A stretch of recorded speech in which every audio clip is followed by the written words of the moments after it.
28장. 그즈음에 블레셋 사람이 이스라엘과 싸우려고 군대를 소집했다. 아기스가 다윗에게 말했다. 알고 계십시오. 그대와 그대의 부하들도 나의 군대와 함께 진격할 것입니다. 그러자 다윗이 말했다. 좋습니다. 이제 내가 무엇을 할 수 있는지 직접 보시게 될 것입니다. 잘됐소. 아기스가 말했다. 내가 그대를 평생 내 경호원으로 삼겠소. 사무엘이 이미 죽어서 온 이스라엘이 그의 죽음을 슬퍼하며 그를 고향 라마에 묻은 뒤였다. 사울은 혼백을 불러내는 자들을 오래전에 깨끗이 없애버렸다. 블레셋 사람이 군대를 소집하여 수넴에 진을 쳤다. 사울은 온 이스라엘을 모아 길보아에 진을 쳤다. 그러나 블레셋 군대를 본 사울은 몹시 두려워 떨었다. 사울이 하나님께 기도했지만 하나님은 꿈이나 표징이나 예언자로도 응답하지 않으셨다. 그래서 사울은 신하들에게 지시했다. 내가 조언을 구할 수 있도록 혼백을 불러낼 줄 아는 사람을 찾아내라. 신하들이 말했다.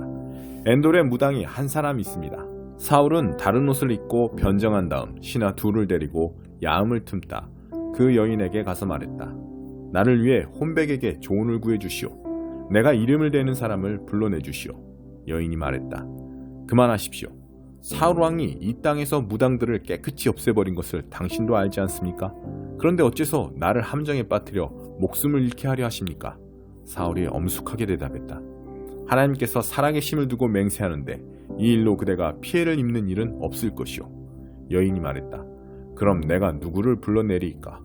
사무엘이요. 사무엘을 불러주시오. 사무엘이 보이자 여인이 큰 소리로 사울에게 외쳤다. 왜 나를 속이셨습니까? 당신은 사울 왕이 아니십니까? 왕이 여인에게 말했다. 두려워할 것 없다. 내게 무엇이 보이느냐? 땅속에서 한 혼백이 올라오는 것이 보입니다.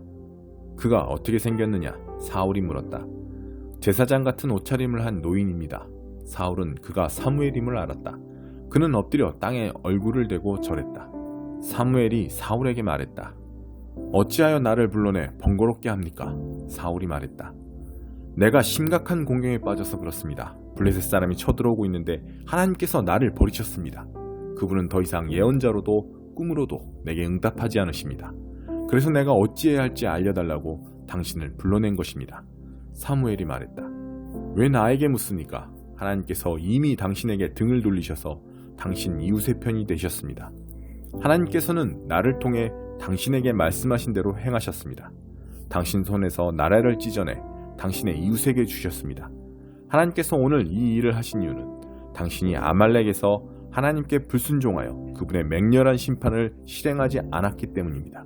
하나님께서는 이스라엘마저도 당신과 함께 블레셋 사람의 손에 넘겨주실 것입니다. 내일 당신과 당신의 아들들은 나와 함께 있을 것입니다.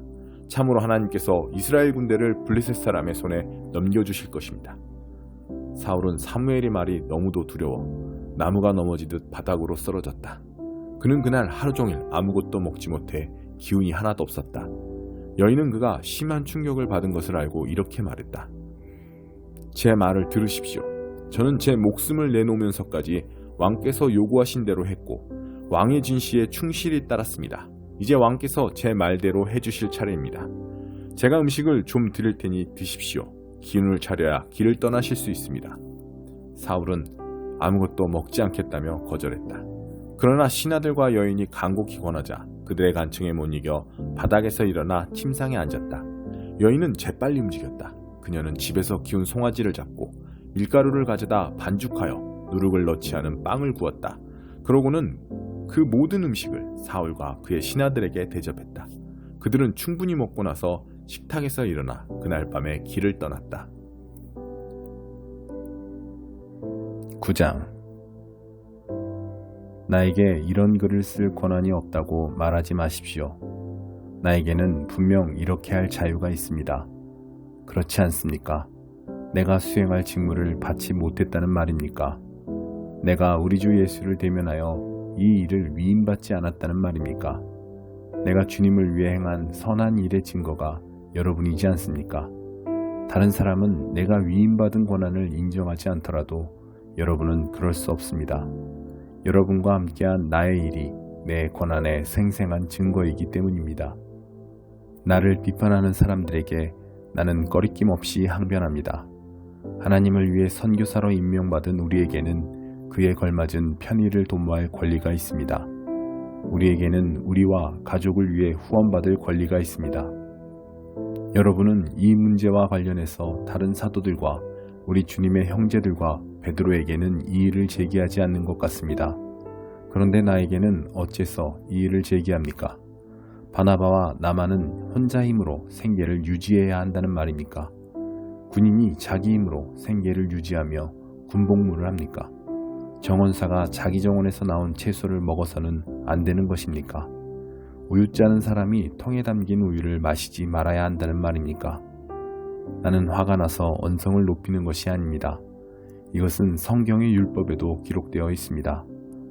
모세는 타자기를 하는 소의 입에 망을 씌워 나달을 먹지 못하게 해서는 안 된다고 했습니다. 농장의 동물들을 돌보는 것이 모세의 1차적인 관심사였다고 생각합니까? 여러분은 그의 관심이 우리에게도 미치고 있다고 생각지 않습니까? 당연히 모세의 관심은 우리에게도 미칩니다. 농부가 밭을 갈고 타작하는 것은 추수할 때에 기대하는 것이 있기 때문입니다. 여러분 가운데 영적인 씨를 뿌린 우리가 여러분에게 한두 끼 식사를 기대한다고 해서 그것이 지나친 일이겠습니까? 다른 사람들은 여러분에게 그런 식으로 많은 것을 요구하더군요.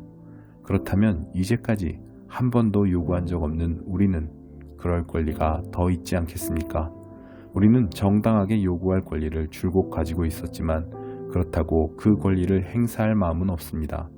우리는 그리스도의 메시지에 방해가 되거나 그 가치를 떨어뜨리기보다는 차라리 무슨 일이든지 참기로 결심했습니다. 다만 나는 여러분이 우리의 결심을 이용해 다른 사람들을 속이고 그들의 정당한 몫을 가로채지는 않을까 염려할 따름입니다. 여러분도 알다시피 성전에서 일하는 사람은 성전 수입으로 살고 제단에서 제사를 드리는 사람은 제물로 바쳐진 것을 먹지 않습니까? 주님께서도 같은 취지로 말씀하셨습니다. 메시지를 전하는 사람은 그 메시지를 믿는 사람들의 후원을 받아야 한다고 말입니다. 그러나 나는 내 자신을 위해 이 권리를 행사한 적이 없으며 이렇게 편지하는 것도 무엇을 얻으려는 것이 아님을 분명히 하고자 합니다. 나는 누군가에게 나를 불신하거나 나의 동기를 의심할 만한 빌미를 주느니 차라리 죽는 편을 택하겠습니다. 내가 메시지를 선포하는 것은 그것으로 나의 이익을 취하기 위해서가 아닙니다. 나는 메시지를 전하지 않을 수 없습니다. 만일 내가 메시지를 전하지 않으면 나는 파멸하고 말 것입니다.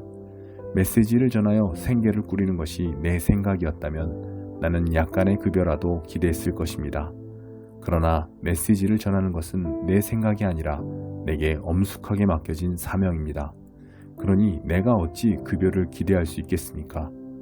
그렇다면 내가 메시지를 전하여 얻는 것이 있을까요?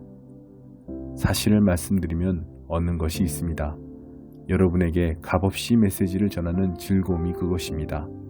그러니 여러분은 나의 경비를 지불하지 않아도 됩니다. 나는 어느 누구의 요구나 기대에 매이지 않는 자유인이지만 다양한 부류의 사람들에게 다가가려고 자발적으로 모든 사람, 종교인들, 비종교인들, 매우 신중한 도덕가들, 자유분방하게 사는 부도덕한 자들, 실패한 자들, 타락한 자들의 종이 되었습니다. 나는 그들의 생활 방식을 받아들이지는 않았습니다. 나는 그리스도 안에 내 뜻을 두었지만 그들의 세계로 들어가서 그들의 관점으로 경험하고자 했습니다. 나는 모든 양의 종이 되어 만나는 사람들을 하나님께 구원받은 삶으로 인도하고자 애썼습니다. 내가 이 모든 일을 한 것은 메시지 때문이었습니다.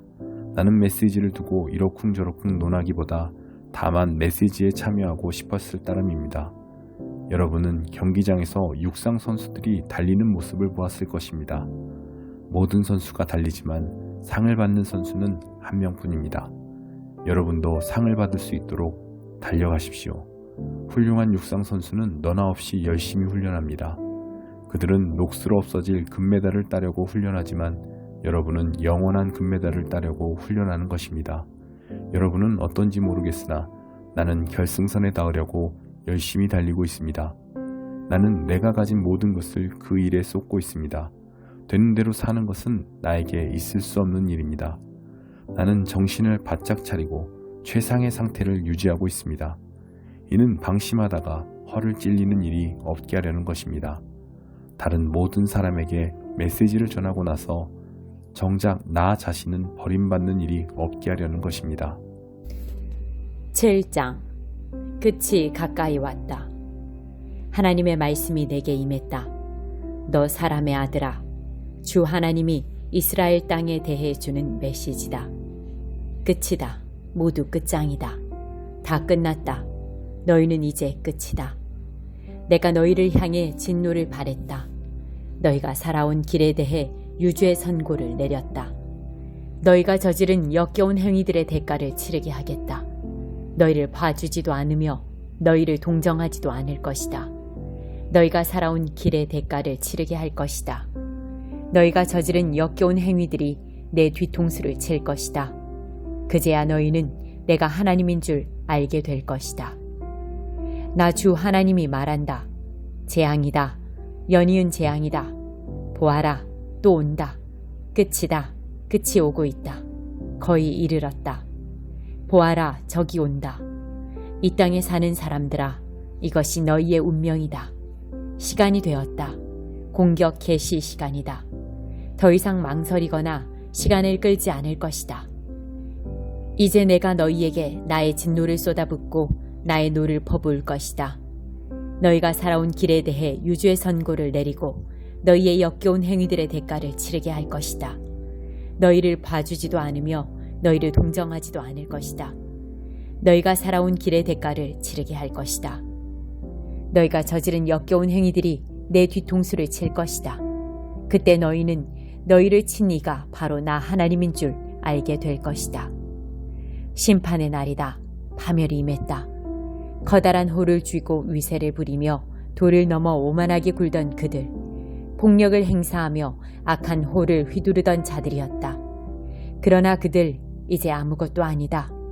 완전히 거덜날 것이다. 시간이 다 되었다. 카운트다운이 시작된다. 5, 4, 3, 2. 물건을 사는 자들이여 자만할 것 없다. 물건을 파는 자들이여 근심할 것 없다. 진노의 심판이 세상을 완전히 뒤집어 놓았다. 이제 사고 파는 일이 토대부터 무너져 내렸다. 다시는 회복되지 않으리라. 경기가 좋아지리라는 희망은 품지 마라. 나라 전체가 죄로 인해 파산할 것이다. 다시는 일어서지 못할 것이다. 전쟁 나팔이 울린다. 전투 준비. 그러나 아무도 싸우러 나가지 않는다. 나의 노가 그들을 마비시켰다. 밖으로 나온 자들은 길거리에서 죽임당하고 집에 돌아간 자들은 굶어 죽거나 병들어 죽는다. 그도 아니면 벌판에서 칼에 맞아 죽고 성읍에서 병들어 죽거나 굶주려 죽는다. 살아남은 자들은 산으로 달아난다. 골짜기에 숨어 비둘기처럼 구슬피 운다. 각자 자신의 죄를 생각하며 슬피 운다. 모두 손에 맥이 풀리고 무릎에 힘이 빠진다. 거친 베옷을 걸친 그들, 머리를 완전히 밀고 수치심으로 얼굴을 들지 못한 채 머리만 굴리는 초라하고 비참한 신세다. 그들 자기 돈을 시궁창에 갖다 버린다. 어렵사리 벌어들인 현금이 오물 같은 악취를 풍긴다. 심판의 날 그들은 돈으로 아무것도 살 수 없음을 깨닫는다. 그들은 돈에 걸려 넘어져 죄의 나락으로 떨어졌다. 보석을 주렁주렁 걸치고 으스대던 그들, 화려한 장신구로 천박한 우상을 꾸미던 그들, 내가 그 역겨운 우상들을 악취나는 오물로 만들 것이다. 그 신성한 오물들을 내다 버릴 것이다. 이방인들이 그것을 거저 주워갈 것이요, 불경한 자들이 거기에 침을 뱉고 농담을 짓거릴 것이다. 난폭한 이방인들이 난입하여 나의 소중한 성전과 백성을 유린하고 더럽힐 때, 도성의 범죄와 폭력이 들끓고 피비린내 나는 학살이 벌어질 때, 나는 내 얼굴을 돌려 모른 채 할 것이다.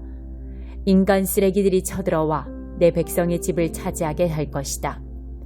지체 높고 권세 있는 자들이 자랑과 오만을 멈추게 하고 그들의 신성한 장소에 신성한 것이 하나도 남지 않게 만들 것이다. 재앙이 내려온다. 그들은 평화를 찾지만 평화는 종적을 감추었다. 재난이 꼬리에 꼬리를 물고 들이닥치고 흉흉한 소문이 연이어 들려온다. 대체 무슨 영문인지 말해줄 예언자를 찾지만 사태를 파악하는 자 아무도 없다. 제사장도 짐작조차 하지 못한다. 장로들이 할 말을 모른다. 왕은 절망 가운데 고개를 떨어뜨리고 제후는 망연자실 넋을 잃는다. 백성들은 사지가 굳는다. 공포에 사로잡혀 꼼짝도 하지 못한다. 내가 그들의 실체를 드러내고 그들을 식대로 심판하리라. 그들은 내가 하나님인 줄 알게 될 것이다. 45편 고라자손의 결혼 축가. 내 마음에 강둑 터뜨려 아름다움과 선함을 흘려보냅니다. 그 강물 글로 바꾸고 시로 담아내어 왕께 바칩니다. 왕께서는 세상 그 누구보다 멋지신 분, 입술에서 나오는 말은 은혜 그 자체입니다. 하나님께서 왕에게 복을 내리셨습니다. 아주 큰 복을. 용사시여 허리에 칼을 꽂으소서. 찬양 받으소서. 합당한 영예를 받으소서. 위엄 있게 전차에 오르소서. 의기양양하게 달리소서. 진리를 옆에 태우고 달리소서. 정의롭고 온순한 이들을 위해 달리소서.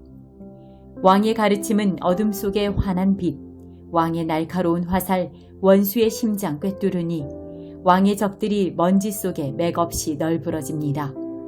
왕의 보좌는 영원 무궁한 하나님의 보좌, 왕권의 홀은 올바른 삶의 척도. 왕께서 올바른 것을 사랑하시고 그릇된 것을 미워하시니 하나님, 왕의 하나님께서 향기로운 기름을 왕의 머리에 부어주셨습니다. 벗들을 제치고 당신을 왕으로 세워주셨습니다.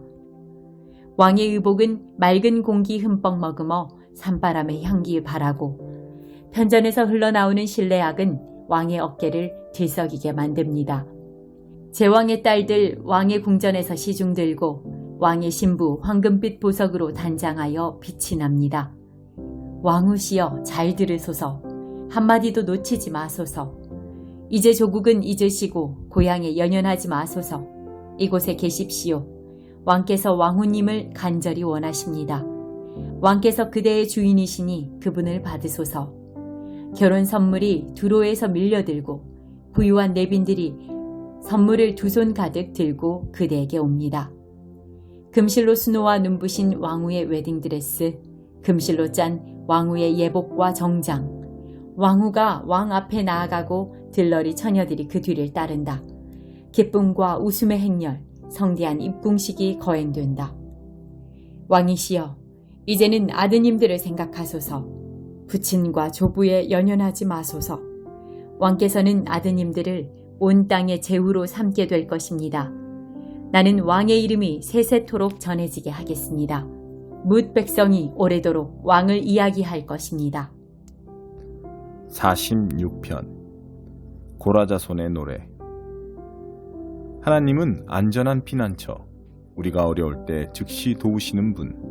죽음의 절벽 끝에서도 두려움 없고 폭풍과 지진 속에서도 용기 잃지 않으며 포효하며 달려드는 대양 앞에서도 산이 흔들리는 진동 속에서도 굳건히 맞선다. 야곱과 씨름하신 하나님이 우리를 위해 싸우시고 만군의 하나님께서 우리를 보호하신다.